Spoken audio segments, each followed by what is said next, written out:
centuries. You don't know where you land. It's so dark in mythology. Treasures of history to be found. Hear the legends of time. All the handiworks remain. Only the dream away. Orion, Orion,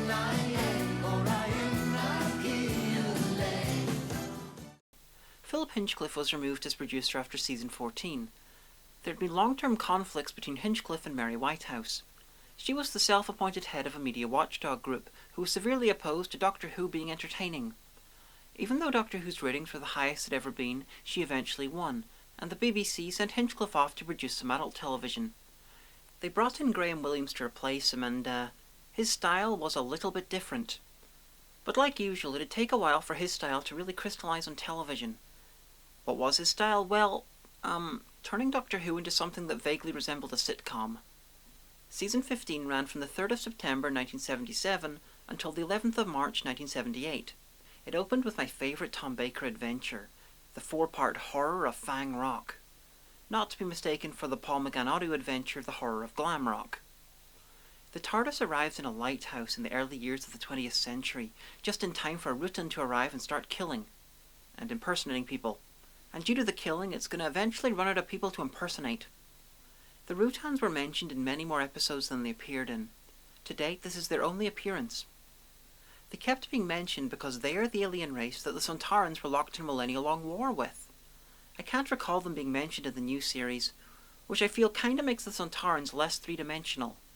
The idea was that they literally remade their species as dedicated warriors to fight their endless war, while in New Who they just like fighting a lot.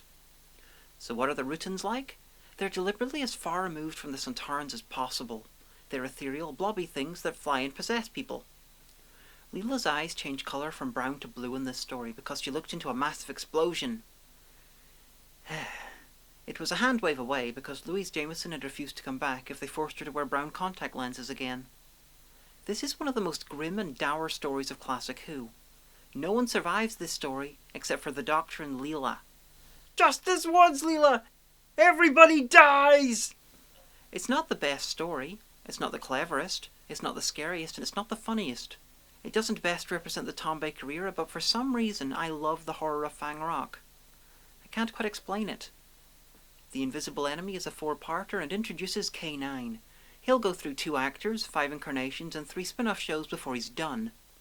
It's the future and humanity is colonizing space, and a weird sentient infection begins to affect space travelers. The TARDIS flies through the same area of space and the Doctor is infected. Because he's a Time Lord, he's chosen to be infected by the nucleus of the infection. So in the most mind-bendingly insane plan to remove the nucleus and cure the Doctor, Leela and the Doctor are cloned. The clones have a 10-minute lifespan and all their memories. So they're aware they have 10 minutes to live. The clones then get shrunk and have a fantastic voyage into the Doctor's brain to destroy the nucleus and save his life. And then escape before they die, because even if you don't grow back to normal size, having a dead clone of yourself rotting in your brain is not a very good result. Of course, this all works, even if I am embellishing what happens a little bit.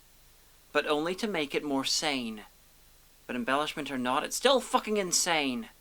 In a show dedicated to insane science, this stands out. There's a bunch more stuff going on besides the brain stuff, but it is the most interesting. Like there is the scene where K9 gives the Doctor a blowjob. Affirmative! K9's creator, Professor Marius, heads home to Earth at the end of the story, and so gives him to the Doctor. And thus begins the reign of the robot dog. The next story is the 4-part Image of the Fendal. They're back on Earth, and an archaeological dig has discovered a 12-million-year-old skull. The skull was sent for tests in England, but unfortunately it's from a Fendal, an energy-eating Gestalt life form that the Time Lords were supposed to have ended millions of years ago. They time-looped the Fendal's entire planet, meaning that they eventually fell into intergalactic myth. And before you can say, this is a tiny bit reminiscent of the Hand of Fear, a scientist called Thea Ransom has been possessed by the Fendal and is slowly turning into it. One of her fellow characters was called Mr. Fendelman. It ignored him because no one could take the coincidence of a Fendal possessing a Mr. Fendelman seriously, even if they spell Fendel very differently. So some local witches decide to try and control the growing Fendel. And as you can guess, it's not going to end well. Don't do that! Don't do that! Again, we have another good, solid, though very average Tom Baker story. The first few years of Tom Baker's era were probably the most consistently good time the show ever had. From there we have another Robert Holmes script, The Sunmakers. Remember when I mentioned that Holmes would often get inspired by things that irritated him? Well, this one happened because he was angry at having to pay taxes. The TARDIS arrives on Pluto in the future. A company set up some artificial suns nearby, and charged the workers who toil on the planet a small fortune in taxes to use them. Use them to be alive. It's a very traditional story about a rebellion against a hilariously, unnecessarily brutal dictatorship. It's a conflict that pretty much has one dimension: taxes. This story has a lot of very traditional ideas mashed together. The main villain is the Collector. Now you might think they were clearly based on Davros, but with that wheelchair, and they might have been. But he was even more clearly based on Dennis Healy, who was in charge of the finances of the British government at the time. This story in one small way really demonstrates the casual brutality that was common in 70s Doctor Who. Once the revolution has been won, the heroic rebels grab the planet's governor and throw him to his death off the nearest tall building they can find.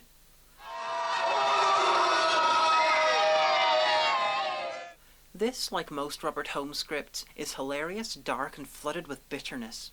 Now, I'm not trying to insult him or his work. Robert Holmes had the talent to turn things that pissed him off into usually brilliant and hilarious scripts. This story is evidence that you don't actually need originality to be great. And when I say it doesn't have originality, I'm referring to the construction. The Doctor arrives, the Doctor sees a problem, the Doctor overthrows the government, the end. In some other ways it is very original. The Doctor becomes a terrorist. Underworld comes next. It's 4 parts long, and it's the latest in a long line of stories inspired by the ancient Greeks. Millions of years ago, the Time Lords visited the planet Minyos, where they were worshipped as gods. They shared their technology with the Minions, who eventually kicked them out. After that, the Time Lords changed to a policy of non-interference. Unless they're rewriting time so your race didn't exist, a la the warlords from the War Games. Or one of the other races the Time Lords have destroyed over the years. Anyway, the Minions used Time Lord technology and got into a massive civil war. And it went about as well as you'd expect. Oh shit. There goes the planet. So the whole race is locked in a couple of ships heading to a new home planet. But one of them got lost and over time has turned into a planetoid for some reason. And over successive generations, the Minions on board have forgotten that they're on a spaceship. The other ship is on an eternal quest to find the first ship and reach their new home. Its crew have been using Time Lord technology to extend their lives. So they're the same people who left Minyos. It doesn't sound much like it, but this was inspired by the legend of the Golden Fleece. This is probably the weakest story of the season, and maybe even the weakest in the last few seasons. But don't forget, the show has been on an incredible run recently. From that to the season finale, the only 6-parter of the season, the invasion of time. Feel like seeing the Time Lords become even more of a joke? Good. Because Gallifrey's been invaded and the invading force doesn't even have the decency to be the Daleks. The Doctor returns home and takes over the presidency. Now I'm fairly sure that in an earlier episode I sarcastically talked about how the Time Lords were so useless later on that the Doctor could do just this. So, I told you so. He's allied himself with an alien race called the Vardans, who mean to occupy Gallifrey, and banishes Leela to the wastes outside the dome because she's a human. Anyway, it's all a massive gambit, because while the Doctor lowers the capital's shield supposedly to allow more Vardan in, Leela invades with a force of non-Time Lord Gallifreyans. The rest of the Doctor's plan was to send the Vardans home and time-loop their entire planet. Unfortunately, they were only the first wave of attackers, because 2/3 of the way through the story, the fucking Sontarans happen. This is how pathetic the Time Lords are right now. The Sontarans who spent millions of years battling the same fucking race and never winning. The Sontarans who had to send reconnaissance in before they would dare attack the Earth, even though the Earth was fucking abandoned at the time.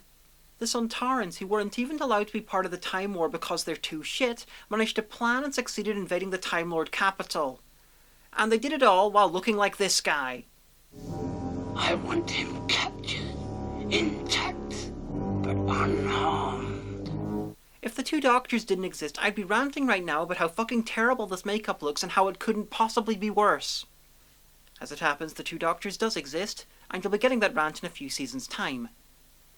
This story features the first time we spend an extended period of time inside the TARDIS, going from room to room, place to place. I know there was Edge of Destruction and the Mask of Mandragora, but they were hardly journeys to the centre of the TARDIS.